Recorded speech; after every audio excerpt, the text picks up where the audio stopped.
Assalamualaikum warahmatullahi wabarakatuh. Halo sahabat Tari Setia, jumpa kembali di channel Tari Setia, channel yang membahas tentang dunia pendidikan, pembelajaran bahasa Inggris, dan vlog keseharian. Nah, di video kali ini saya akan sharing informasi terkait model pembelajaran. Nah, apa sih yang disebut dengan model pembelajaran? Model pembelajaran adalah kerangka konseptual yang digunakan sebagai pedoman dalam melakukan pembelajaran yang disusun secara sistematis untuk mencapai tujuan belajar yang menyangkut sintaks, sistem sosial, prinsip reaksi, dan sistem pendukung. Model pembelajaran ini mengacu pada pendekatan pembelajaran yang akan digunakan, termasuk di dalamnya tujuan-tujuan pengajaran, tahapan di dalam kegiatan pembelajaran, lingkungan pembelajaran, dan pengelolaan kelas.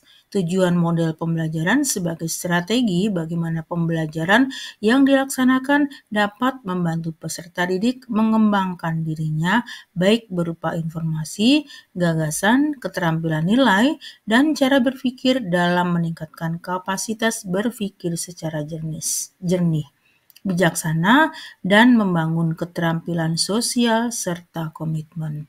Nah, sahabat setia, untuk lebih jelasnya tentang apa sih yang disebut dengan pembelajaran berbasis teks atau genre-based approach, mari kita simak penjelasan berikut ini.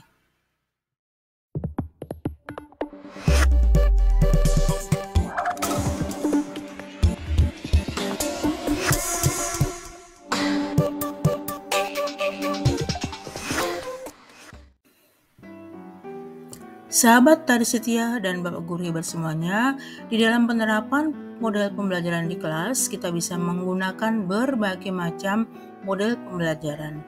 Salah satunya yang bisa kita terapkan di pembelajaran di kelas adalah model pembelajaran genre-based approach. Nah, model pembelajaran ini adalah pendekatan yang menekankan pada pengajaran bahasa melalui berbagai jenis teks atau genre.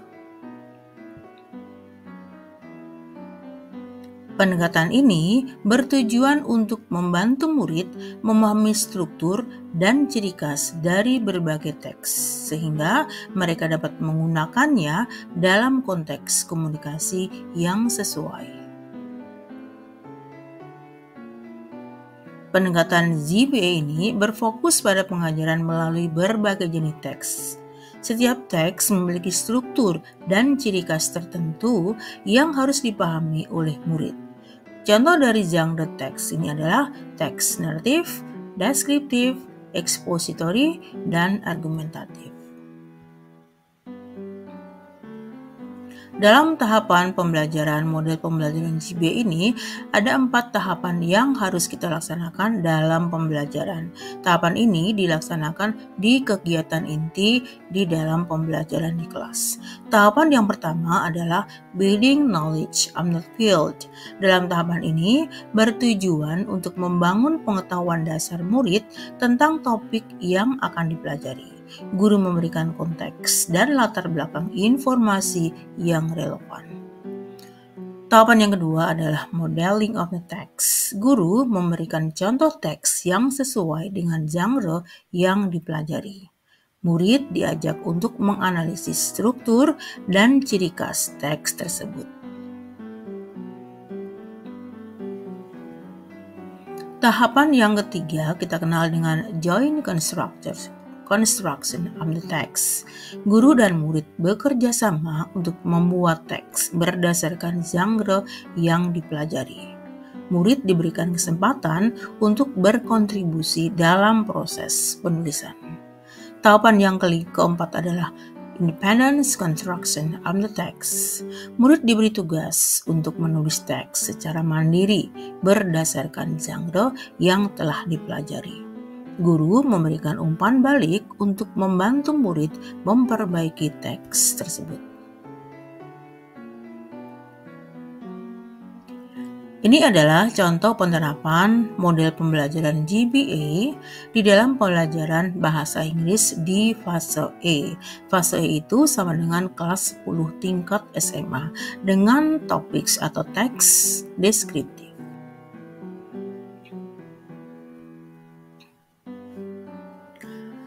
Materi deskriptif ini mengambil tema describing a place. Nah, kita menerapkan 4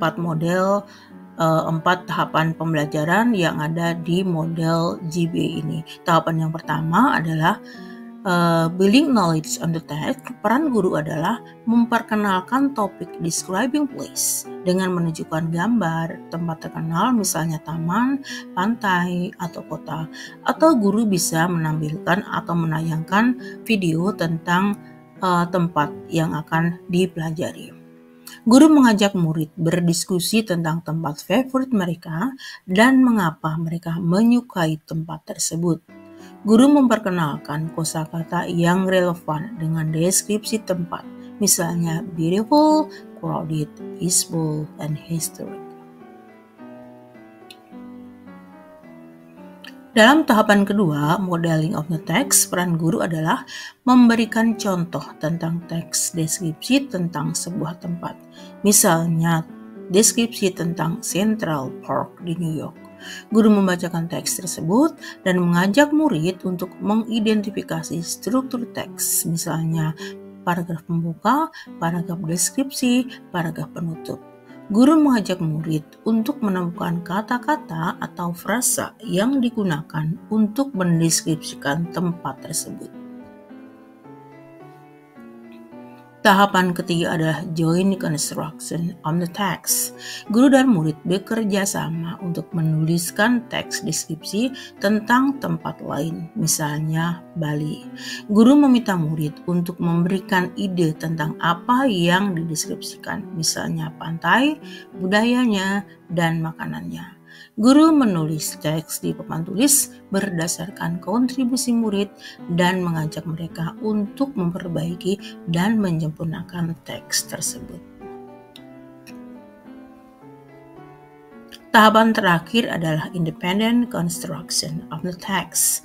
Murid diberi tugas untuk menulis teks deskripsi tentang tempat favorit mereka.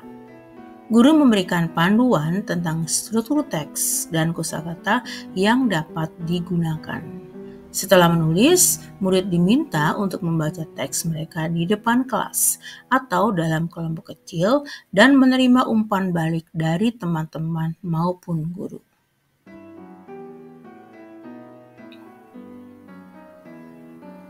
Baiklah Bapak Guru Ibu semuanya, sahabat tadi setia, dengan menggunakan model pembelajaran GBA ini, murid dapat memahami struktur dan ciri khas teks deskriptif serta mengembangkan keterampilan menulis mereka dalam konteks yang bermakna.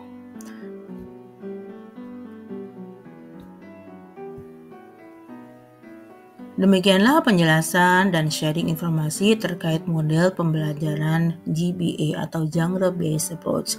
Mudah-mudahan bermanfaat bagi kita semuanya dan kita bisa mempelajari lagi dan menerapkannya di dalam pembelajaran di kelas. Sampai jumpa sahabat dari setia di video-video berikutnya. Assalamualaikum warahmatullahi wabarakatuh.